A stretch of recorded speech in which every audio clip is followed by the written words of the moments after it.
Because life is not rosy, welcome to Life in Violet, a feminist option for social change. Life in Violet to build up empowerment for women and girls, a better and safer society for all.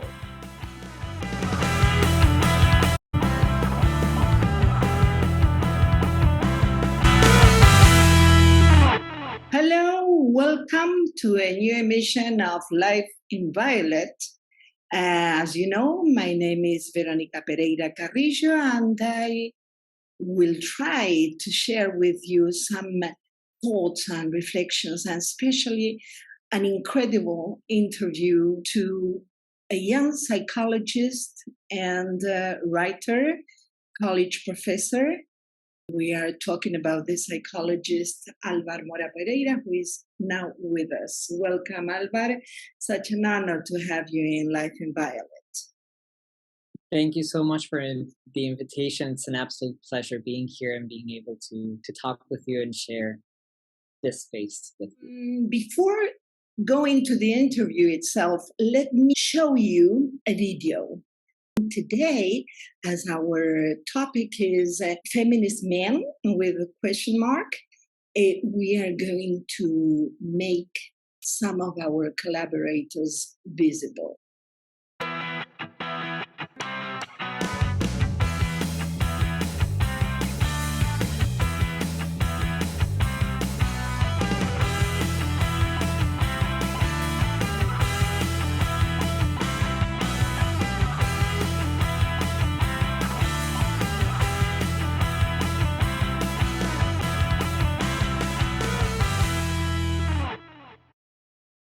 Thank you indeed to all the wonderful men who have collaborated with Life in Violet, with La VIDA and VIOLETA.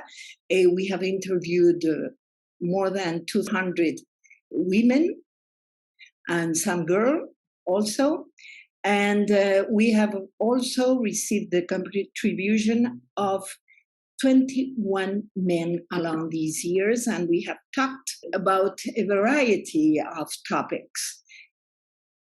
We can see that the active participation of men in building an egalitarian and just society for women will be decisive for the feminist struggle.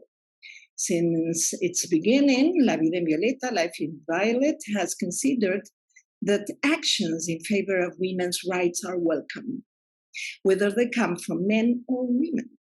In fact, it is imperative that men become aware of the situation and act accordingly.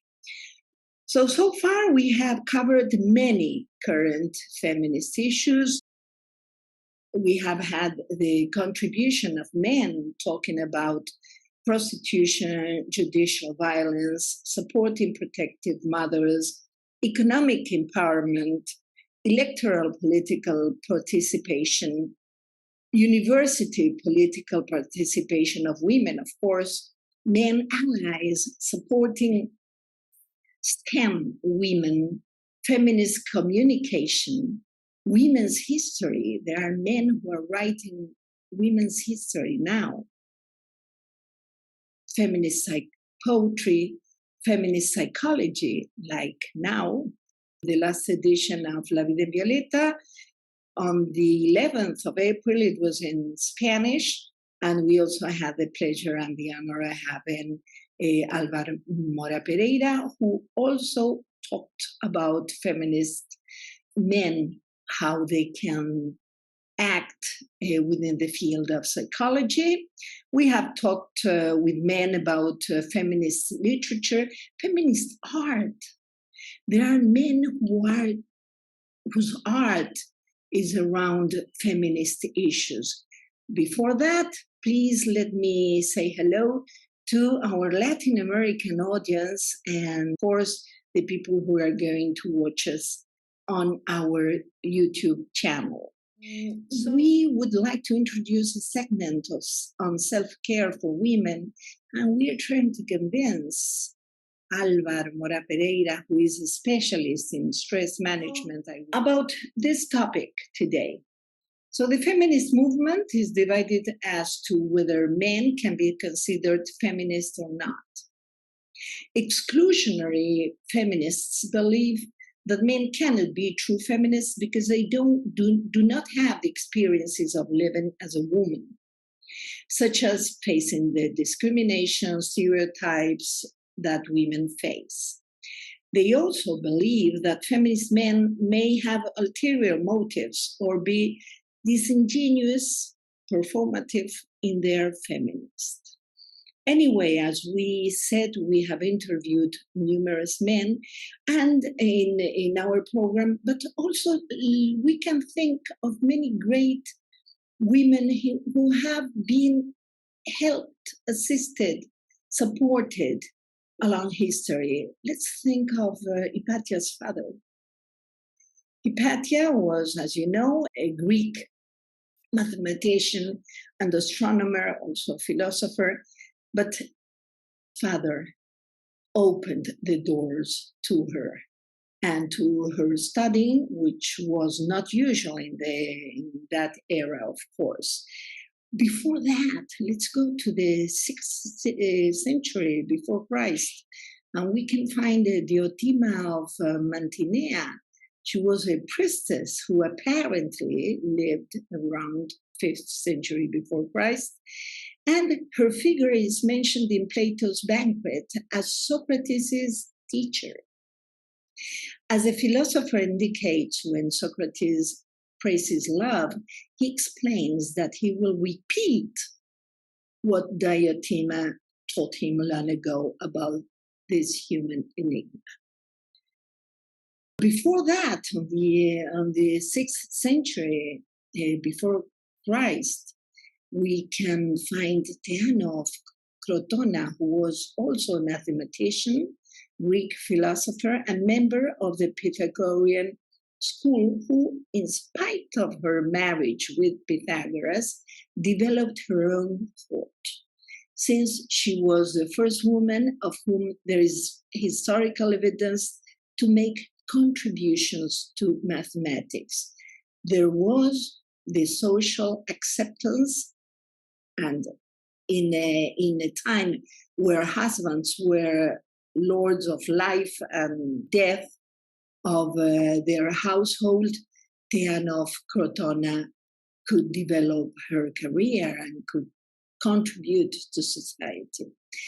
But let's go to men who declared themselves or who wrote works of literature that promoted women's rights. And the very first one was Poulain de la Barre, who was born in 1647 and died in 1723.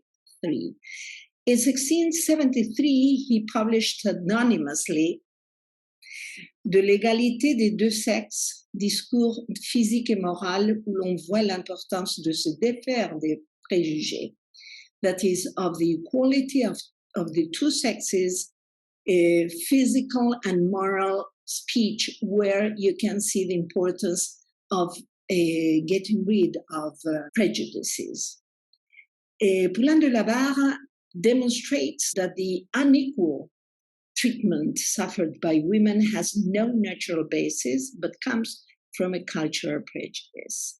Later on, he's still anonymous, of course, he writes de l'éducation des dames pour la conduite de l'esprit dans les sciences et dans les mœurs, about education of ladies for the development of spirits within sciences and morals. Poulain de la Barre continues this reflection on the education of women. He advocates that women should receive a real education that opens the doors to all careers, including scientific ones.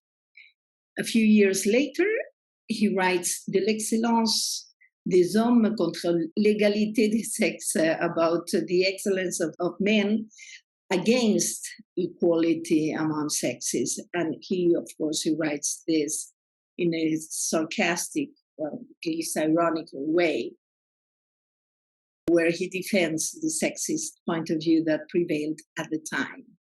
So he ridiculed the patriarchal arguments, and he hopes to reach a larger number of people. If you think that in Afghanistan now, 21st century, girls are not allowed to education, we can see how pioneering the view of Poulain de la Barre in the 17th century was.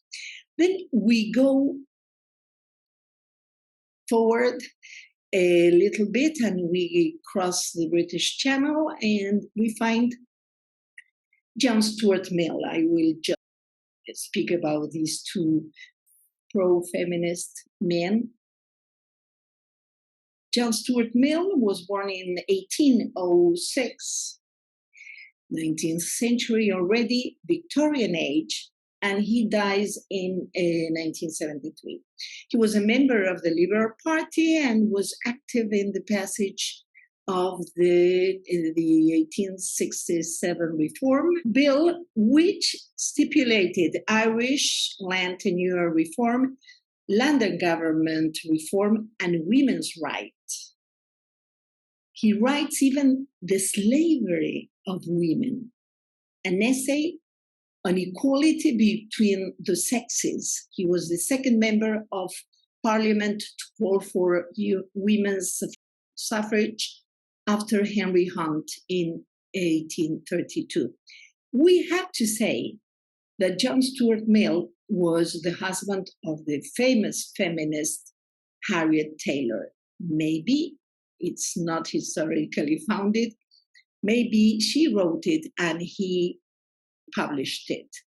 Either he was just a facilitator of the publishing of the book, or the real author of the book. We find a man who is worried to help women's rights. And we don't need to go to entire lives or works. We just think of gestures. And last time we talked about Pierre Curie, who was offered the Nobel Prize for physics. And he said that he wouldn't take it unless Marie Curie, his wife, and the co-author of all the work and the investigation was also given the Nobel Prize. So the prize committee agreed, and the Nobel Prize was assigned to both. And Marie Curie was the first and the only person who received twice the Nobel Prize. Let's compare this with Einstein's appropriation of the 1921 Nobel Prize. Numerous experts have proved that it was his wife, Mileva Maric, who developed the theory of relativity first. So we can see Pierre and Marie Curie received the Nobel Prize, the very first one, in 1903, but in 1921, Einstein doesn't acknowledge Mileva Maric's work.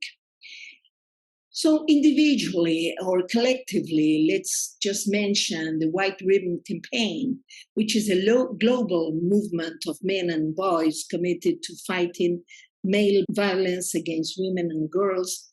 And they started in Canada in 1991. So we are talking about 30 years. It's a lifetime. They use the white ribbon as it symbolizes the idea of men giving up their guns. Today, the campaign is active in more than 60 countries and seeks to promote healthy relationships, gender equity, and a compassionate vision of masculinity. Alvar, let's go to your field. We have to say that Alvar has 3 lines of work. The first one, well, he's a psychologist, as I said, and he's a professor at the University of Belgrano, Universidad de Belgrano in Argentina. And he wrote a thesis, which is available on the internet, and it's about the effects of music therapy in adolescents with anxiety. And he's now studying a master in psychoanalysis.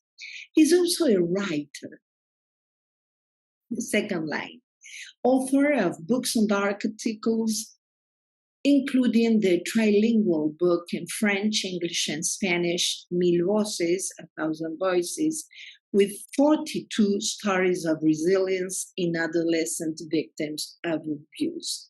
And the third line of work is that he's a trainer on stress management for health personnel, women survivors of violence, veterans. He has already given training at the Argerich Hospital, which was one of the major hospitals in Argentina, and for the NGO Vidas Resilientes, Resilient Lives. So, Alvaro, what is a feminist man, in your opinion? First of all, thank you so much for that beautiful presentation. It's an absolute pleasure being here. I think trying to understand what a feminist man, in my opinion, is going a little further than just what the common sense would make it out to be. Meaning that I don't think a feminist man is just a man that goes to protest, for example. I think that's a part of what being a feminist man can be. But I think being a feminist man is about the little gestures that you talked about. There's a phrase that I think it's very valuable in this situation. It said, I don't remember who said it, but it goes along the lines of, people say that we need to give women voices. However, women already have their voices. They have their opinions, they have skills, they have professions, they have an intellect, they have abilities. What we need to make, and I say we as in men, is create the space for them to be able to use their voices, to use their knowledge, to be seen. And I take the examples of the people that you've talked about.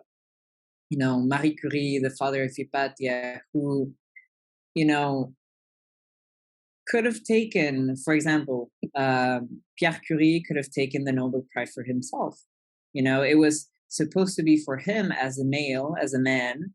He, in the worldview as a man, he was supposed to receive a Nobel Prize for his contribution. However, he created a space for his wife to legitimize her work, to visualize and to give and empower. And when I say empower, not only her, but empower her contributions. Same thing with Hypatia's father.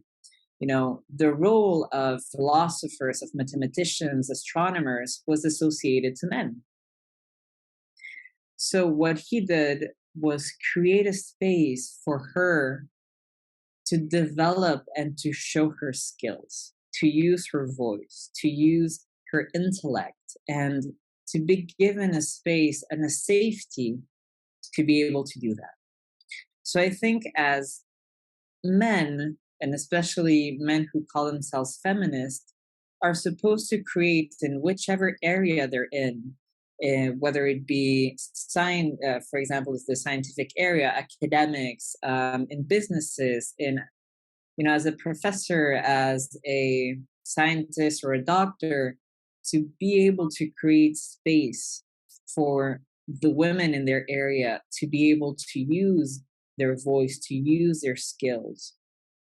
And I think that's what feminist men are, in my opinion. Of course, I believe that feminist men should go to feminist protests to defend women's rights, but I think that also feminism is a day-to-day task and a day-to-day work. And it's creating a better life of more equity and egalitarian perspective that is built on a day-to-day basis. And the little things, the little details, being able to give the same amount of attention and importance to what women say or men say, or for example, the questions or who they let speak, who they give positions of power, are the things that really change the world from inside out. So I think, from my opinion, that's what feminist men are. Absolutely. Because we talk about feminist men, allies, we talk about anti-patriarchal men, egalitarian men. I mean, is the title, the tag, really important? The self-declaration really important? And besides, I mean, what's important is people's deeds, people's actions, people's fruits. Besides, nobody gives membership card to anybody of feminism. Who is entitled to do that? Of course, there are many more women who are feminists than men, but the percentage of men who are realizing that if you want to fight for justice, you have to fight for women's rights as well, is increasing every day. And of course, there are also women who are not feminists, even if they declare themselves feminists. So I think in that respect, I agree with you absolutely when you say that street demonstration is very important to put the body there, but it's the everyday work that counts in the end. Let me show you one lady who speaks about why feminism needs men and men need feminism. It's the very end. Please have a look at it if you have the chance. It's only 8 minutes, but we are going to watch the last part. So I've met lots of young men and women who call themselves feminists. I think the younger generation, the mine, are much happier to call men feminists as well as women feminists. I think that's a great change. Whether they call themselves pro-feminist or feminist, I don't really mind. I think there are fantastic campaigns out there, like the United Nations He for She campaign, which gets men to sign up in support of women's rights, and over 500,000 men around the world already signed up. I was in Delhi last November with 1,200 people from 700 organizations in 92 countries. And what were they talking about? They were talking about men and gender equality. They were talking about how to build a better society by involving men and boys. It was a fantastic conference. TED is about changing the world. And I'm clear about one thing. We women have changed the world beyond our grandmother's wildest dreams. But there's such a long way to go, still. And I don't want my son's question, why me, to remain hanging for the next generation of boys and girls. So I'd like men to stand up to other men. I'd like them to say, enough. Enough violence against women. Enough sexism. Enough discrimination. Enough of men holding all the power. Enough of women and girls as second-class citizens. Thank you very much. That's a wonderful talk, a wonderful TED talk. Second question to you, Alvar, but I would like to share with you a second video. It went viral, but it's good to remember it. Tennis gold medalist Andy Murray shut down a BBC reporter who seemed to forget that women's tennis is a thing. You're the first person ever to win 2 Olympic tennis gold medals. That's an extraordinary feat, isn't it? Well, to defend the singles title, I think Venus and Serena have won about 4 each. The BBC's John Inverdale was interviewing Murray after his victory over Juan Martín del Potro of Argentina. It was his second consecutive Olympic gold. He's the first person to take gold in singles tennis twice in a row, but as he noted, both Williams sisters have won 2 more golds than him overall. His quick fact check won him praise online, but his comments aren't really a surprise. Murray has called himself a feminist in the past and has said women have played a large role in his tennis career. He was coached by a woman for a time, and he credits his mother with introducing him to the game. For Newsy, I'm Caitlin Baker. Something to think about. Andy Murray does define himself as a feminist. And so this gesture, so important, it became viral, and it made, I think, millions of people wonder about this. Why did the journalist praise his accomplishment and forgot about the Sister Williams's cups? And why is there a need for men to be vocal about women's accomplishments? So go to the second question, Alvar, and do you consider yourself a feminist, and why? It's a very difficult, it's not very difficult, but it's an interesting question, to say the least, because I don't consider myself the typical feminist men, in the sense that, like I said before, it's not that I go to every feminist protest there is, or I go and do activism on the streets. For me, the way that I try to build a world that is more equal between men and women is through my work and through my day-to-day. Meaning, for example, the book that I wrote when I was 16 about resilience in adolescents who were victims of abuse, I divided the stories equally between stories lived by girls and by boys. And the reason why I wanted to do that is to give voice to the situations that women go through, and to understand that there are differences, and there are statistics that show that the violences women go through are different and have to be acknowledged. And I think building a space and giving these testimonies voices and a platform to be shared is an act of feminism. The trainings that I give to women who have endured abuse and are victims of abuse, and cases who are undergoing a judiciary case, being able to give trainings of stress management to those women, and also giving them just a space to, share their experiences among them, and to give them tools to manage the stress that, being a victim and going through abuse carries, is also an act of feminism.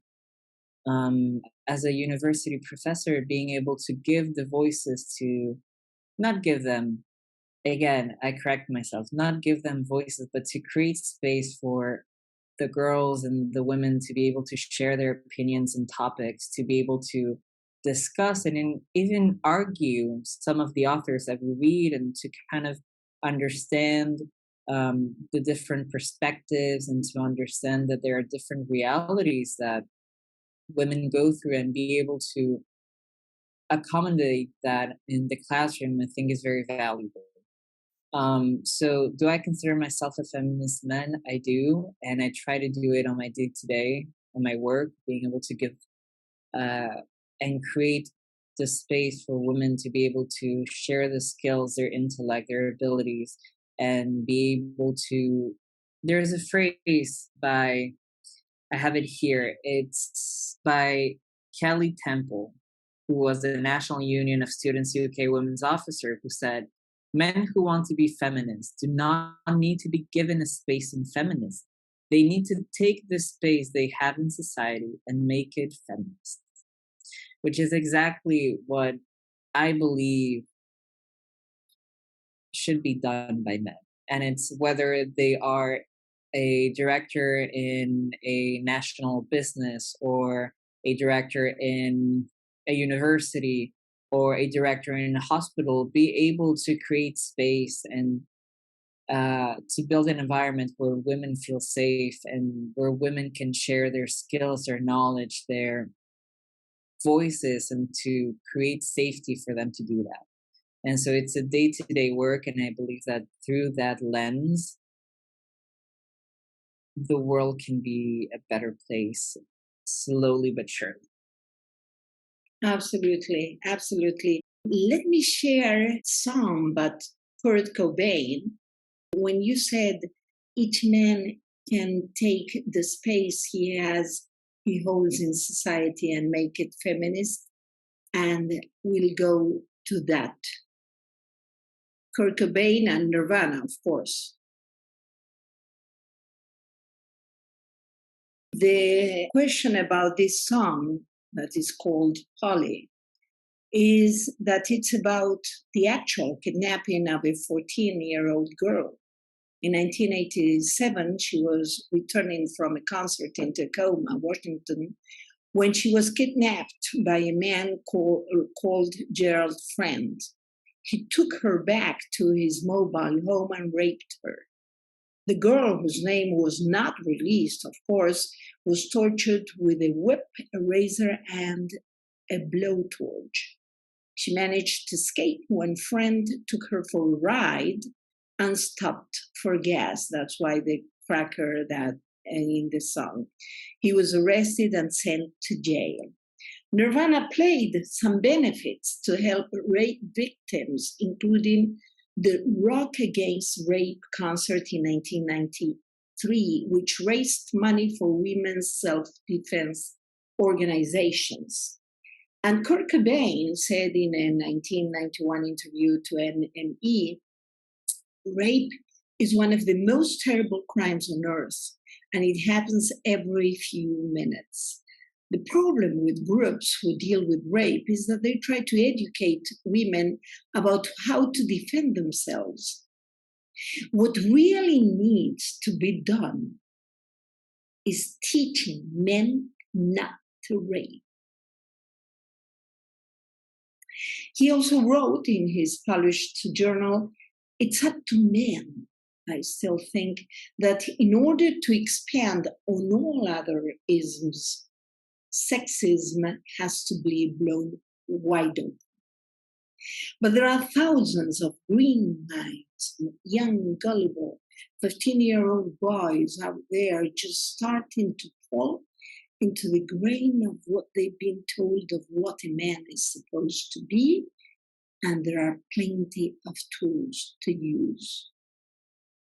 And Kurt Cobain says, the most effective tool is entertainment.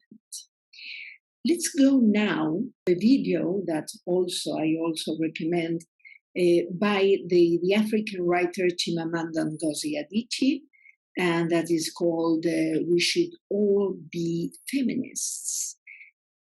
Feminist, a person who believes in the social, political, and economic equality of the sexes. My great-grandmother, from the stories I've heard, was a feminist. She ran away from the house of the man she did not want to marry and ended up marrying the man of her choice. She refused, she protested, she spoke up whenever she felt she was being deprived of access or land, that sort of thing. My great-grandmother did not know that word feminist, but it doesn't mean that she wasn't one. More of us should reclaim that word. My own definition of feminist is, a feminist is a man or a woman who says,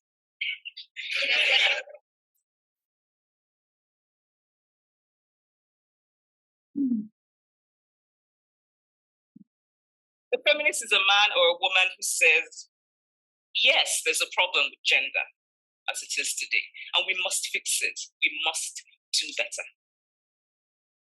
The best feminist I know is my brother, Kene. He's also a kind, good-looking, lovely man, and he's very masculine. Thank you. Tell me, Alvar, how can a man be a feminist within the area of psychology?